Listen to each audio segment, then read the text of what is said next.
बस आपको एक मोटा मोटी आइडिया बता रहा हूँ कि एमपी का आईटीआई का पेपर आ कैसे रहा है। आप बोलेंगे सर इतना सिंपल रीजनिंग है। जी हाँ, रीजनिंग बहुत सिंपल है, टेक्निकल क्वेश्चन में घुमा रहा है, ठीक है ना। नमस्कार, जय हिंद दोस्तों, आप सभी को होली की बहुत बहुत शुभकामनाएं। और ये अभी स्टूडेंट्स के द्वारा बताया गया कुछ क्वेश्चंस है जो अभी एमपी आईटीआई टीओ में पूछा जा रहा है। सेम क्वेश्चन नहीं है, उसी पैटर्न पे है। अभी मैं आपको ये 25 क्वेश्चन भी कराऊंगा नॉन टेक्निकल में, जिसमें कंप्यूटर, एमपीजीके और एप्टी रीजनिंग के क्वेश्चन होंगे। साथ में मैं इलेक्ट्रिकल वालों का बात कर रहा हूँ। 75 प्रैक्टिकल क्वेश्चंस का एक सेट देने वाला हूँ, जिसमें आपको कराऊंगा कि प्रैक्टिकल क्वेश्चंस को कैसे हैंडल किया जाता है। तो वीडियो को पूरा देखिएगा और वीडियो से बने रहिएगा, ठीक है। देखिए, क्वेश्चन नंबर 1 बोल रहा है, यदि 8,000 रुपए पर 10% ब्याज की दर से 2 साल का चक्रवृद्धि ब्याज 1680 है ना, तो मिश्र धन क्या होगा। तो आपको मालूम है मिश्र धन हमेशा होता है मूलधन प्लस ब्याज, यही होता है। क्योंकि चक्रवृद्धि ब्याज बोला है ना, इसलिए कंपाउंड इंटरेस्ट सीआई हो गया। बस आप जोड़ दीजिए इसको, कितना हो जाएगा 8,000 प्लस ब्याज कितना दिया है 1680, तो ये कितना हो गया 9,680। इसमें आपको सॉल्व करने का जरूरत ही नहीं है, ये आंसर हो गया। अगर आप बोलते कि सर सॉल्व करना रहता तो कैसे करते। भाई आपको मालूम है कि ये मूलधन दिया है, सीआई का फॉर्मूला क्या होता है, P1 + R/100 whole power t -1। अगर ये फॉर्मूला लगा के आप बनाने का सोच रहे हैं ना, तो बिल्कुल मत बनाइएगा। मैं अभी आपको एक स्मार्ट वर्क बता रहा हूँ। देखिए, लिखा है मूलधन दिया है, मतलब P बराबर मूलधन हमेशा 100% होता है, और 100% की वैल्यू मेरे को कितना दिया है 8,000 रुपए दिया है, ठीक है।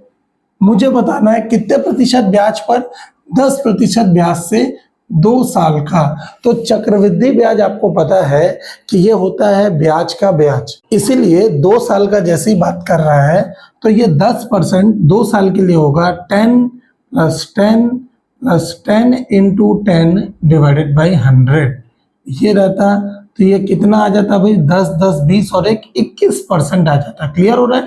अगर यहाँ साधारण ब्याज बोला रहता ना, तो 10% 2 बार जुड़ जाता, 10 + 10 मतलब 20% हो जाता है। चक्रवृद्धि ब्याज में कितना आया 21% आ गया। तो आपको ना यही मिश्र धन निकालना है, कितने में 21%। चक्रवृद्धि ब्याज था, मिश्र धन हमेशा क्या होता है मूलधन। जैसे ये 100% आया ना, इसी में मैं ये 21% जोड़ दूंगा, तो कितना आया 121%। वही 121% का मान आपको निकालना है। आप तिर्यक गुना करिए, आपका आंसर आ जाएगा। परसेंट से परसेंट कट गया, ये 0 से 0 कट गया, और 121 का 80 से गुना करूंगा, तो ये 8 एकम 8, 8 दूनी 16, 8 एकम 8 और 1 9, 9,680 रुपए आपका क्या होगा आंसर होगा। आपको सीखना होगा बेटा। आपको अगर पेपर में अच्छा परफॉर्मेंस चाहिए, अच्छा रिजल्ट चाहिए, तो आपको कुछ नए तरीके सीखने होंगे। परसेंटेज फैक्टर हो, परसेंटेज मेथड हो, चाहे रेशियो मेथड हो, आपको करना पड़ेगा, ठीक है ना। देखिए अगला क्वेश्चन, नेक्स्ट क्वेश्चन है, एक दुकानदार 1,200 रुपए अंकित मूल्य वाली वस्तु पर 10% की छूट देकर भी 20% का लाभ कमाता है, क्रय मूल्य क्या होगा। आपने इस टाइप का रेलवे में भी देखा है, एनटीपीसी में भी देखा है। आइए बहुत आसानी से पढ़ते हैं। देखिए, हमेशा जो विक्रय मूल्य होता है ना, ये होता है अंकित मूल्य माइनस डिस्काउंट, ये हमेशा होता है। समझ रहा है। अगर मेरा अंकित मूल्य कितना दिया है 1,200 दिया है, 1,200 में कितने % का डिस्काउंट दे रहा है भाई 10% की छूट दे रहा है, तो 1,200 का ही 10% क्या कर रहा है छूट दे रहा है। तो ये जो सॉल्व होगा ये मेरा सेलिंग प्राइस आएगा। इसको सॉल्व करके देखते हैं, 0 से 0 कट गया, 1,200 में 120 घटा तो कितना आएगा, ये 1,080 रुपए आएगा। क्लियर है, ये सेलिंग प्राइस आ गया। हमको बताना है कॉस्ट प्राइस। हमेशा कॉस्ट प्राइस जो होता है, क्रय मूल्य जो होता है, हमेशा 100% माना जाता है। तो क्रय मूल्य 100% का मान क्या होगा। अगर विक्रय मूल्य कितने प्रतिशत लाभ पर बोला है, तो 20% लाभ पर बोला है, तो 100 में 20% जुड़ जाएगा।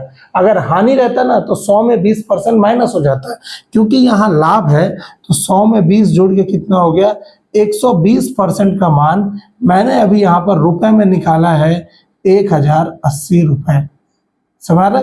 आप इसका तिर्यक गुणा करेंगे, आपका आंसर आ जाएगा परसेंट से 0 से 0 कट गया, ये 12 से कटा, 12 निया 108 होता है और 9 का 100 से करूंगा तो सेलिंग प्राइस कितना आ जाएगा बेटा 900 रुपए। आपको करना पड़ेगा बेटा, आपको ना यहाँ वहां बनाने का समय नहीं मिलेगा, आपको करना पड़ेगा। सीखो कि सेलिंग प्राइस अगर परसेंटेज लाभ में दिया है तो 100 में उतना लाभ जुड़ जाएगा, सेलिंग प्राइस अगर हानि है तो 100 में उतना हानि कम हो जाता है। अगर ये हानि देता ना कि 20% का हानि होता तो मैं यहाँ पे 100 में 20 माइनस करता तो 120 की जगह यहाँ में लिखता 80%। आप तिर्यक गुणा करते आपका आंसर आ जाता। क्लियर है? चलिए अगला क्वेश्चन। 8 संख्याओं का औसत 85 है, यदि इनमें से एक संख्या 60 को 84 से बदल दिया जाए तब नया औसत क्या होगा। देखिए लिखा है औसत का हमेशा जो फॉर्मूला होता है ना वो होता है सम ऑफ एलिमेंट, मतलब मूलों का योगफल बटे मूलों की संख्या, sum of elements divided by number of elements, मूलों की संख्या, यही होता है। आपको क्या क्या बोला है कि 8 संख्या मतलब मूलों की संख्या दिया है 8 और इसका औसत दिया है 85, तो यहां से आप योगफल निकाल सकते हैं। भाई योगफल डायरेक्ट बोल सकते हैं, योगफल बराबर 8 गुणित 85 कितना आएगा 8 पंचे 40, 8 8 64 और 4 कितना होगा 68 है ना, तो ये 680 आ गया। मेरे को बोल रहा है इनमें से एक संख्या 60 को 84 से बदल दिया जाए तो ये मान लो गलत औसत है, गलत औसत है, गलत योग है, सॉरी गलत योग है। मैंने आपको बोला कि आपके पास 100 रुपए था, मैंने आपको 20 रुपए दिया तो आपके पास नया कितना हो गया 120 रुपए हो गया।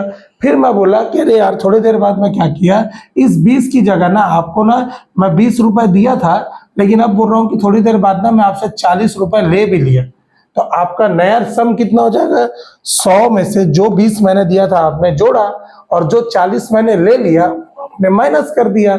सेम ऐसी यहाँ पे बोल रहा हूँ कि अगर ये सम में ये 680 में योग में मैं क्या करूं 60 को हटा दूं और क्या जोड़ दूं भाई 84 जोड़ दूं तो मेरे पास नया एक एवरेज और नया योग आ जाएगा। योग बराबर ये कितना हो जाएगा 680 में से इनका अंतर कितना है 680 माइनस 60 प्लस 84 कितना होगा 84 में से ये कितना हो गया 24, प्लस में होगा क्योंकि बड़ी अंक के सामने प्लस है तो ये 24। बोलने का मतलब है कि ये 4 8 2 10 ये 704 मेरा क्या हो गया नया योग हो गया। तो नया औसत कैसे निकलेगा बेटा, औसत निकलेगा ये जो नया योग आया है ना इसको संख्या से भाग दे दो, संख्या कितना है 8 है तो इसको काटते हैं 8 8 64, ठीक है ना 8 8 64 ये कितना बचा 64 है ना 6 8 8 64 कितना आएगा भाई यहाँ पर कुछ है क्या ऑप्शन में कितना आएगा 88, क्या ऑप्शन में है क्या, तो option number A is your correct answer, ठीक है ना। तो ये आपको इस टाइप का बनाना है। अगला क्वेश्चन बोल रहा है एक 180 मीटर लंबी ट्रेन किसी पोल को 9 सेकंड में क्रॉस करती है, ट्रेन की 4 किलोमीटर प्रति घंटे में क्या होगी। ध्यान दीजिएगा ये वाला इसमें पूछ रहा है ना, तो मैं इसके तीनों कंसेप्ट को आपको समझा देता हूँ, बहुत इंपॉर्टेंट है, आप आराम से देखिएगा, हड़बड़ाइएगा नहीं बेटा, वीडियो देखते वक्त कभी भी ना हड़बड़ाते नहीं। अगर आपको ना एक अगर परफॉर्मेंस चाहिए ना तो कभी भी वीडियो देखते वक्त हड़बड़ाते नहीं है, आराम से प्यार से उसको देखा जाता है, एक एक कंसेप्ट को सीखा जाता है, ठीक है ना। देखिए पहला कंसेप्ट नंबर 1 बोलता है, आराम से देखिएगा बेटा जो समझा रहा हूं, एक ट्रेन है ऐसा चल रहा है जिसकी चाल S1 है और इस ट्रेन की लंबाई ना मैं बोला L1 है ना। दूसरा ट्रेन यहां से आ रहा है, मान लीजिए ये दूसरा ट्रेन है जिसका स्पीड कितना है S2 है और लंबाई कितना है L2 है। ये दोनों ना T समय में एक दूसरे को क्या कर रहे हैं क्रॉस कर रहे हैं। क्रॉस करने का मतलब होता है एक ट्रेन ऐसा आ रहा है एक ट्रेन ऐसा जा रहा है, तो क्रॉस कर रहे हैं। तो यहाँ पर जो मेरा फॉर्मूला कैसे बनेगा ध्यान से देखिएगा, स्पीड बराबर क्या होता है बेटा डिस्टेंस अपॉन टाइम, ये होता ही है, चाल बराबर दूरी बटे समय होता है। तो चाल अगर मैं बोलूँ ना, दो ट्रेन अगर अपोजिट डायरेक्शन में आ रहे हैं विपरीत डायरेक्शन में आ रहे हैं तो हमेशा जो चाल होता है S1 प्लस S2 होता है, ठीक है ना। इसको बोलते हैं रिलेटिव स्पीड, सापेक्ष चाल, है ना। अगर ये दोनों सेम दिशा में जा रहे होते ना तो मैं यहाँ पर माइनस लगाता, क्योंकि समान दिशा के लिए आपको पता होगा, समान दिशा, अगर दो ट्रेन समान दिशा में चल रहे हैं, ये S1 है, ये S2 है, तो इनका जो रिलेटिव स्पीड आता है ना, ये आता है S1 माइनस S2। अगर विपरीत दिशा में चल रहे हैं, विपरीत दिशा में, तो दो ट्रेन अगर विपरीत दिशा में चल रहे हैं, एक ट्रेन ऐसा चल रहा है, एक ट्रेन ऐसा चल रहा है, तो इनका जो रिलेटिव स्पीड आता है, सापेक्षिक चाल, वो होता है S1 प्लस S2। सेम यहाँ पर S1 प्लस S2 बराबर क्या होगा भाई, डिस्टेंस। अब यहाँ डिस्टेंस तो कुछ है नहीं, लेकिन आपको पता है लंबाई है ना, तो लंबाई भी मीटर या किलोमीटर में होता है, तो उसको एज अ डिस्टेंस यूज करेंगे। तो यहाँ पर क्या हो जाएगा, L1 plus L2 divided by ये टाइम है T। ये पहले कंसेप्ट का फॉर्मूला है, इसको ध्यान में रखना है। क्लियर है। ये भी चल रही है ट्रेन और ये भी चल रही है ट्रेन, तब आपने ये निकाला। कंसेप्ट नंबर 2, कंसेप्ट नंबर 2, जब मैं बोला कि एक ट्रेन S1 चाल से चल रहा है, ये S1 चाल से चल रहा है, इसकी लंबाई L1 है, T समय में ना एक रुके हुए ट्रेन, जैसे मैं बोला यहाँ पर ये ट्रेन रुका हुआ है, रुका हुआ ट्रेन, ठीक है, जिसकी स्पीड है S2 बराबर 0 है, लेकिन इसकी लंबाई है बेटा ये L2 है, ठीक है ना, इसको क्रॉस कर रहे हैं। तो यहाँ पर फॉर्मूला क्या होगा, अब यहाँ पर S2 की जगह यही 10 तो फॉर्मूला याद करने का जरूरत नहीं है बेटा, एक ही फॉर्मूले में आप दुनिया भर के क्वेश्चंस बना सकते हैं। इसी फॉर्मूले में ना S2 की वैल्यू 0 रख देंगे तो S1 बराबर हो जाएगा L1 plus L2 divided by T। ये आपका है फॉर्मूला आ गया, ठीक है, क्योंकि S2 रुका। अब ये रुका हुआ ट्रेन हो सकता है, ब्रिज हो सकता है, अंडरग्राउंड टनल हो सकता है भाई, अंडरग्राउंड टनल हो सकता है, ये प्लेटफॉर्म हो सकता है, क्योंकि प्लेटफॉर्म चलता नहीं है बेटा ना, प्लेटफॉर्म की लंबाई होती है लेकिन स्पीड नहीं होता। अब कंसेप्ट नंबर 3 जिसका आपको क्वेश्चन बनाना है, कंसेप्ट 3 बोल रहा है कि एक ट्रेन जो S1 स्पीड से चल रहा है, जिसकी लंबाई L1 है ना, ये चल रहा है बेटा, ये भी चल रहा है ना, T समय में ना एक पोल, जैसे ये पोल हो गया, मान लो ये पोल हो गया, या प्लेटफॉर्म पे खड़ा हुआ कोई व्यक्ति हो गया, या कोई चिड़िया हो गई, कुछ भी हो सकता है, जिसकी ना तो स्पीड होगी और ना ही लंबाई होगा भाई, दोनों 0 है, तब क्या होगा, तो इस फॉर्मूले में S1 बराबर L1, क्योंकि L1 तो लेना है, प्लस L2 की जगह आप 0 रख देंगे, S2 की जगह पे 0 रख देंगे, तो L1 डिवाइडेड बाई T। ये 3 कंसेप्ट के क्वेश्चन के बाहर एक चीज नहीं आता है ना, इस चीजों को आराम से पढ़िएगा। ALP NTPC हमेशा रेलगाड़ी संबंधित प्रश्न देता है, ठीक है ना। आपको यहाँ पे क्या बोला है कि 180 मीटर लंबी ट्रेन, मतलब L1 का मान दिया है 180 मीटर लंबी ट्रेन, ठीक है, कितने समय में, 9 सेकंड में एक किसी पोल को क्रॉस करती है, लिखा है 9 सेकंड में बोल रहा है, तो T की जगह हो गया 9, तो ये कितना हो गया, 9 दूनी 18, तो 20 मीटर प्रति सेकंड हुआ। हमको बताना है बेटा किलोमीटर प्रति घंटे में, तो आपको ये मालूम होगा, इस जगह पर थोड़ा सा इसको हटा दे रहा हूं, कि 1 मीटर पर सेकंड बराबर कितना होगा, आपको मालूम होना चाहिए। 1 किलोमीटर प्रति घंटा बराबर 5/18 मीटर पर सेकंड होता है, तो 1 मीटर पर सेकंड बराबर 18/5 किलोमीटर प्रति घंटा होगा। तो इस ये वाले जो आंसर आया है, इसको आपको 18/5 से गुणा करना पड़ेगा, जो भी आंसर आएगा आपको किलोमीटर प्रति घंटे में आएगा।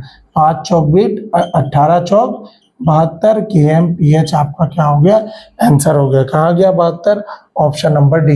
ये मैं एक साथ आपको पूरा कंसेप्ट समझाते हुए बता रहा हूँ, इसलिए आपको इतना बड़ा लग रहा होगा। क्लियर है, आप सीखिएगा बेटा, आपको ये वीडियो देख के आपको बहुत सारा चीज, नया चीज मिलेगा, ध्यान रखिएगा।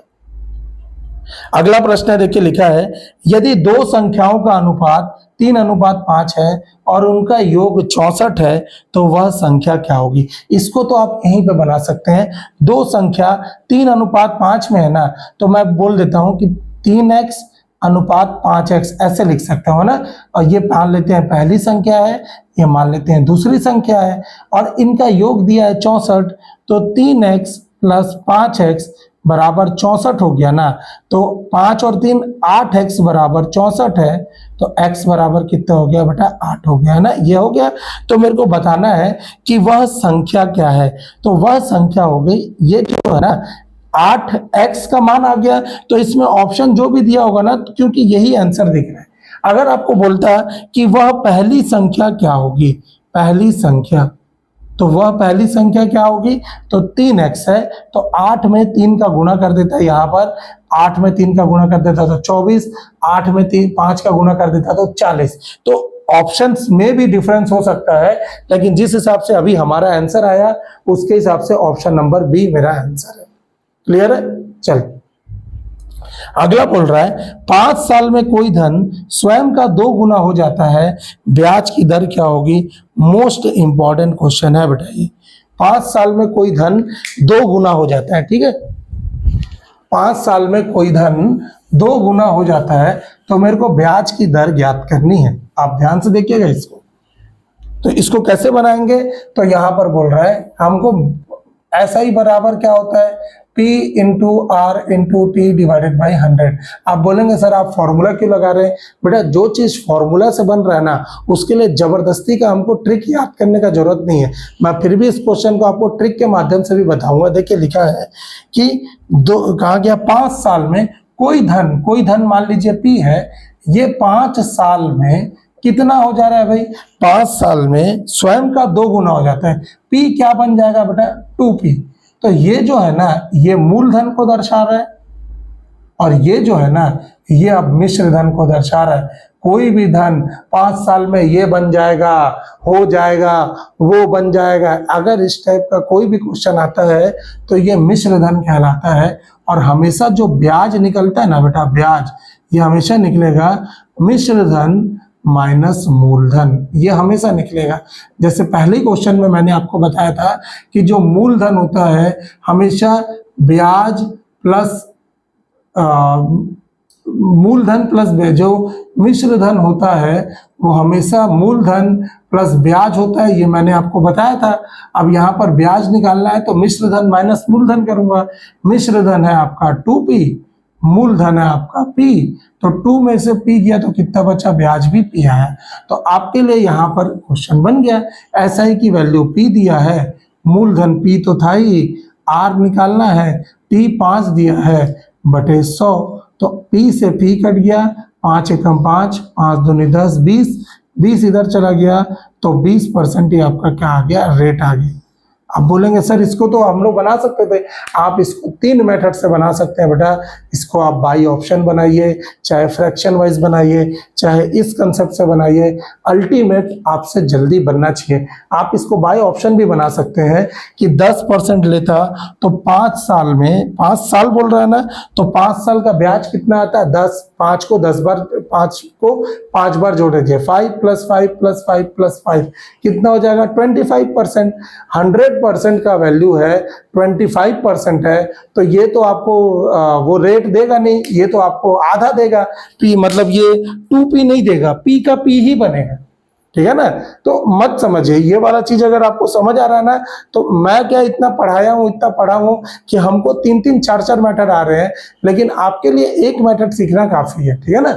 जल्दी बनना चाहिए बस प्रश्न। अगला क्वेश्चन है, यदि किसी आयत की लंबाई में 5% तथा चौड़ाई में क्रमशः 5% बढ़ाया और घटाया जाए तब क्षेत्रफल में क्या प्रभाव होगा। देखिए ये क्वेश्चन आराम से भी दे सकता था, लेकिन जबरदस्ती घुमाने के लिए दे दिया। बोल रहा है आयत की लंबाई में ना, लंबाई में 5% की वृद्धि कर दिया है और चौड़ाई में 5% की क्या कर दी, कमी कर दिया जाए, क्योंकि क्रमशः बोला है बढ़ाया और घटाया जाए। तो हमेशा ना हम इस जगह पे लगाएंगे नेट और इफेक्टिव परसेंटेज, ये हमेशा लगाएंगे। नेट और इफेक्टिव का मतलब होता है शुद्ध एवं प्रभावी प्रतिशत, ये हमेशा होता है A + B + AB/100।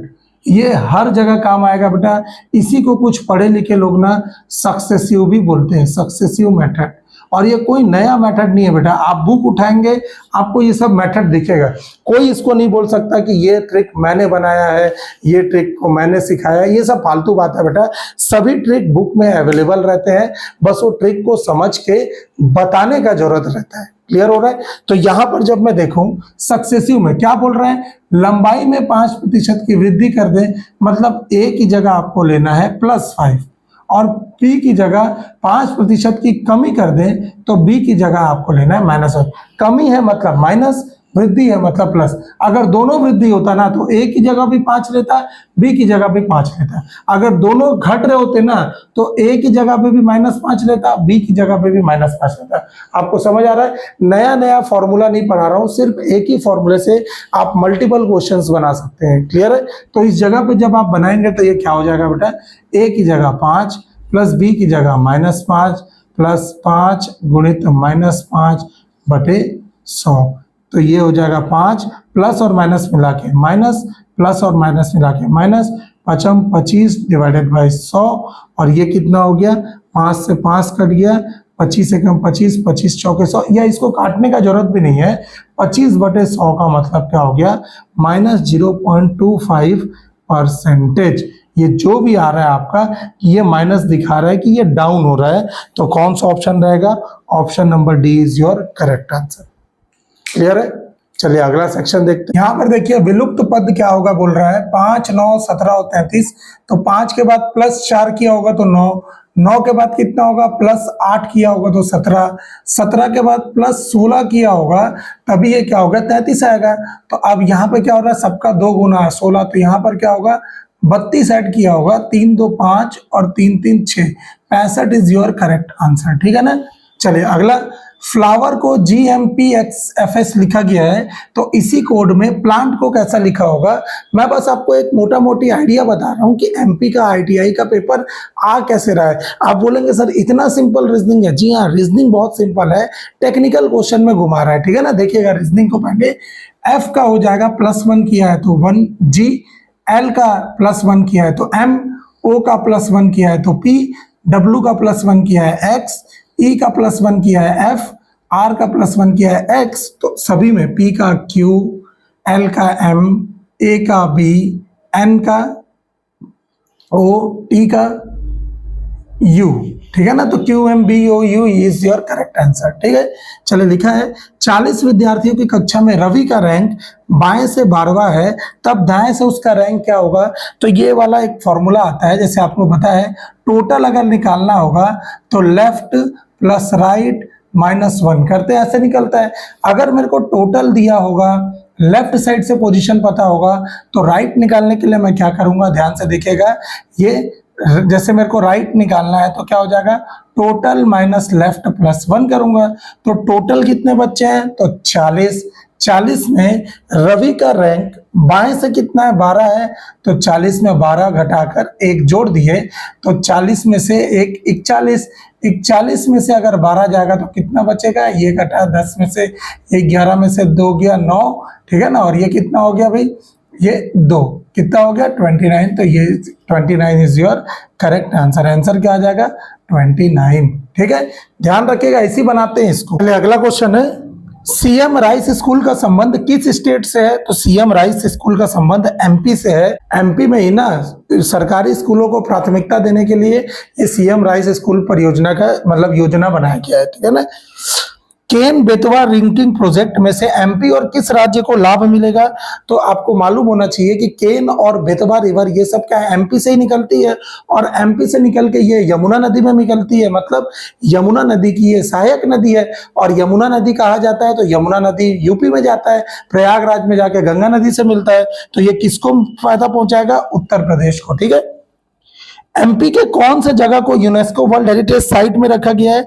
तो एमपी के अभी आपको मालूम है ग्वालियर जगह को क्या किया, ग्वालियर सिटी को यूनेस्को वर्ल्ड हेरिटेज साइट में रखा हुआ है। आपको पता होना चाहिए कि ये यूनेस्को वर्ल्ड हेरिटेज साइट क्या होता है, पूरे दुनिया का, पूरे वर्ल्ड का जो सबसे विशेष, जो बहुत ही फेमस जगह होता है उसको ये क्या करता है, विरासत स्थल बना के रखता है और इसमें बाकायदा फंडिंग भी यूनाइटेड नेशन के द्वारा किया जाता है। ठीक है ना, तो ये आंसर होगा इसका ग्वालियर।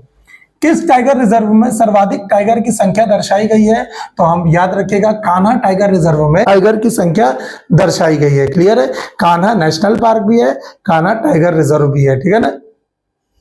एमपी भारत में सर्वाधिक कौन सी फसल के लिए उत्पादन के लिए जाना जाता है? तो आपको यहाँ पे दिख रहा होगा सोयाबीन। एक्चुअली ये पहले वीडियो बना दिया था मैं, बट उसमें आवाज नहीं आया था, इसलिए मुझे फिर से शूट करना पड़ रहा है, तो माफी चाहूंगा। ये क्या है, सोयाबीन, इसमें आपको आंसर मिल रहा होगा। एमपी को सोया स्टेट नाम से भी जाना जाता है। क्लियर हो रहा है? चलिए, कंप्यूटर में एएलयू का मुख्य कार्य क्या है?